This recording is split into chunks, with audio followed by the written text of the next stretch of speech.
बांधकाम कामगारांसाठी एक सगळ्यात मोठी अपडेट समोर आलेली आहे। बांधकाम कामगारांसाठी या महिन्यामध्ये शेवटची आनंदाची बातमी आहे। आता नक्की बांधकाम कामगारांसाठी कोणती आनंदाची बातमी आहे? 2 एप्रिल पासून बांधकाम कामगारांना या योजनेचा लाभ मिळायला सुरुवात होणार आणि याची शेवटची तारीख ही 30 एप्रिल असणार आहे। म्हणजेच तुम्हाला या दिलेल्या 30 दिवसांमध्येच फॉर्म भरावा लागणार आहे आणि त्यानंतरच तुम्हाला लाभ दिला जाईल। आणि त्यानंतर मे महिना असेल, जून महिना असेल आणि जुलै महिना असेल, या 3 महिन्यांमध्ये तुम्हाला लाभ मिळणार नाही। तर कामगार मित्रांनो, व्हिडिओला व्यवस्थितपणे शेवटपर्यंत पहा। बांधकाम कामगार स्कॉलरशिप संबंधित हा शासन निर्णय जाहीर झालेला आहे, ज्याची दिनांक 2 एप्रिल 2026 पासून सुरुवात होत आहे। जर हा व्हिडिओ तुम्ही उशिरा पाहत असाल, 2 एप्रिलच्या नंतर पाहत असाल, तर लवकरात लवकर सांगितल्याप्रमाणे गोष्टी करा, फॉर्म भरा, जेणेकरून तुम्हाला लगेच याचा लाभ मिळणार आहे। आता राज्यातील नोंदणीकृत बांधकाम कामगारांच्या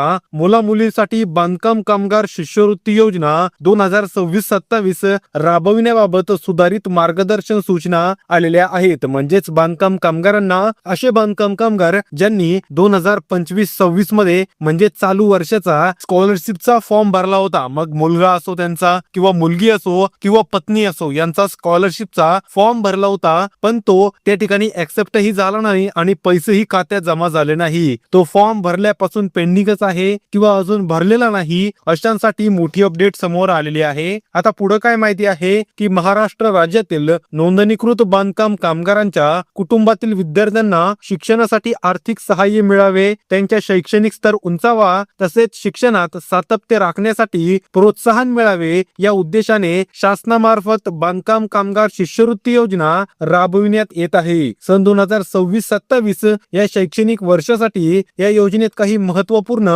सुधारणा व सूचना जारी करण्यात आलेल्या आहेत। म्हणजेच आता तुम्हाला 2026 मध्ये फॉर्म भरण्यासाठी शेवटचे 30 दिवस राहिलेले आहेत। ज्यांनी फॉर्म भरलाय, ज्यांच्या खात्यामध्ये पैसे आले नाहीत, अशांसाठी देखील हे शेवटचे 30 दिवस असणार आहेत। त्यामुळे त्यांनी व्हिडिओ शेवटपर्यंत पहा। आता सर्वप्रथम या योजनेचे उद्देश काय आहे हे जाणून घेऊया। बांधकाम कामगारांच्या मुला-मुलींना शिक्षणासाठी आर्थिक सहाय्य देणे हे पहिलं उद्देश आहे। शाळा किंवा महाविद्यालय सोडण्याचे प्रमाण कमी करणे हे एक महाविद्यालय आहे। त्यानंतर आर्थिक दुर्बल कुटुंबातील विद्यार्थ्यांना उच्च शिक्षणासाठी प्रोत्साहन देणे हा देखील एक त्यांचा उद्देश आहे। त्यानंतर शिष्यवृत्तीचा वितरण कालावधी काय असेल हे जाणून घेऊया। शिष्यवृत्तीचे वितरण जुलै, ऑगस्ट ते एप्रिल या कालावधीत करण्यात येईल। म्हणजेच या शिष्यवृत्तीचे जे वाटप आहे हे जुलै 2025 पासून चालू झालेलं आहे, ते आता एप्रिल 2026 पर्यंत चालणार आहे। म्हणजे शेवटचे 30 दिवस राहिलेले आहेत। या 30 दिवसांमध्ये फॉर्म भरून आपल्या फॉर्मची काळजी करून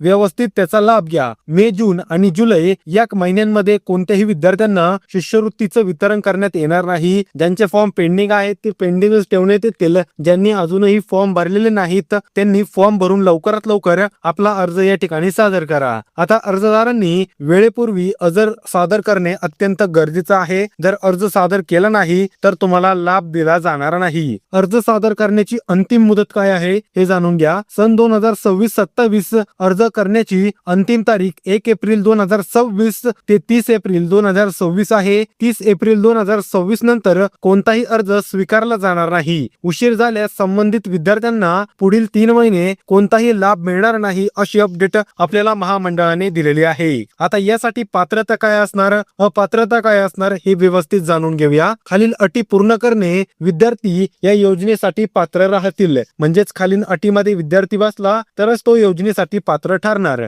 सर्वात पहिली पात्रता आहे ती म्हणजे पालक बांधकाम कामगार म्हणून नोंदणीकृत असणं अत्यंत आवश्यक आहे। जर विद्यार्थ्याचे पालक नोंदणीकृत बांधकाम कामगार नसतील तर त्यांना योजनेचा लाभ दिला जाणार नाही। कामगारांचे नोंदणी प्रमाणपत्र वैध असणं आवश्यक आहे। म्हणजेच कामगाराकडे रिन्युअल चालू असणं अत्यंत गरजेचं आहे। विद्यार्थी मान्यता प्राप्त शाळा किंवा महाविद्यालयात शिकत असावा। याचा अर्थ असा नाही की तुम्ही सरकारी शाळेत शिकत असावे, तुम्ही प्रायव्हेट मध्ये असले तरी चालेल, पण त्या शाळा किंवा कॉलेजला सरकारची मान्यता पाहिजे। विद्यार्थी नियमित उपस्थित ठेवणारा असावा, म्हणजे विद्यार्थी रेग्युलरचा असावा, तो कुठलाही बॅकलॉगचा किंवा अनुपस्थित विद्यार्थी नसावा। मागील शैक्षणिक वर्षात उत्तीर्ण असणे आवश्यक आहे। म्हणजेच विद्यार्थी त्याच्या पहिल्या इयत्तेत उत्तीर्ण झालेला पाहिजे। जर तो पहिल्या इयत्तेत नापास असेल तर त्याला लाभ दिला जाणार नाही। आता या सगळ्या योजनेसाठी अपात्र पात्रताचे निकष काय आहेत हे जाणून घेऊया. बांधकाम कामगार नोंदणी नसल्यास तो कामगार यासाठी अपात्र ठरेल. त्यानंतर अपूर्ण किंवा चुकीची कागदपत्रे सादर करणारा बांधकाम कामगार यासाठी अपात्र ठरेल. अंतिम तारखेनंतर अर्ज केल्यास कामगार यासाठी अपात्र ठरणार आहे. विद्यार्थी शिक्षण घेत नसल्यास किंवा तिने शाळा सोडलेली आहे आणि तुम्ही स्कॉलरशिपचा फॉर्म भरत आहात तरी देखील तुम्ही यासाठी अपात्र ठरणार आहात. जर मित्रांनो तुम्हाला या पात्रता आणि अपात्रता समजलेल्या असेल तर व्हिडिओला लाईक करा आणि चॅनलला सबस्क्राईब करा, जेणेकरून आम्हाला देखील व्हिडिओ बनवण्यासाठी आनंद होईल. आता यासाठी आवश्यक कागदपत्रे काय आहेत हे जाणून घेऊया. अर्ज करताना खालील कागदपत्रे सादर करणे बंधनकारक ठेवलेलं आहे. जर खालील कागदपत्रे दाखवले नाहीत किंवा तुमच्याकडे नसतील तर तुम्हाला लाभ दिला जाणार नाही. आता कामगार संबंधित कागदपत्रे जाणून घेऊया. म्हणजे जो विद्यार्थी आहे, जो मुलगा आहे, त्याच्या वडिलांना किंवा आईला जे कामगार आहेत त्यांच्यासाठी कोणते कागदपत्र लागतील हे जाणून घेऊया. यामध्ये बांधकाम कामगार नोंदणी प्रमाणपत्र सगळ्यात जास्त गरजेचं आहे. हे असणं अत्यंत गरजेचं आहे. त्यानंतर ओळखपत्र, त्याला तुम्ही आधार कार्ड म्हणत असाल, ते देखील लागणार आहे. या ठिकाणी तुम्ही पॅन कार्ड देऊ शकता. तुमचं जे काही ओळखपत्र आहे, ड्रायव्हिंग लायसन्स, ते देखील दिलं तरी चालेल, पण 99% आधार कार्ड देण्याचा प्रयत्न करा. त्यानंतर बँक खात्याचा तपशील लागणार आहे. तुम्हाला पुन्हा एकदा सांगतो, शिष्यवृत्ती ही कामगाराच्या अकाउंटला जमा होते. कुठल्याही परिस्थितीमध्ये विद्यार्थ्याच्या अकाउंटला शिष्यवृत्ती जमा होत नाही. जो कामगार आहे त्याच्याच अकाउंटला शिष्यवृत्ती जमा होत असते. आता पुढील जाणून घेऊया की विद्यार्थ्याला कोणकोणती कागदपत्रे लागतील. पहिलं म्हणजे शाळा किंवा महाविद्यालयाचं प्रमाणपत्र लागेल, म्हणजेच त्याला बोनाफाईड म्हणू शकतो आपण. ते बोनाफाईड लागणार आहे. 12वीच्या खालील विद्यार्थ्यांना म्हणजेच इयत्ता 1ली ते 12वी या विद्यार्थ्यांना स्कॉलरशिपचा लाभ घेण्यासाठी त्यांची हजेरी पत्रक, म्हणजे त्यांची हजेरी 75% जास्त आहे असा एक लेटर आणि त्यावरती कॉलेज प्रिन्सिपलची सही आणि शिक्का लागणार आहे. मागील वर्षाची गुणवंत पत्रिका लागेल, म्हणजे तुमचा मागील वर्षाचा रिझल्ट लागेल. विद्यार्थ्याचा आधार कार्ड लागेल. विद्यार्थ्याचा पासपोर्ट फोटो ऑप्शनल आहे, पण सोबत ठेवा. गरज लागली तर लागेल, नाही तर गरज नाही. शक्यतो आपल्या सोबत ठेवा. आता हिथं झाली कागदपत्रे. आता जाणून घेऊया यासाठी अर्ज करण्याची प्रोसेस काय आहे.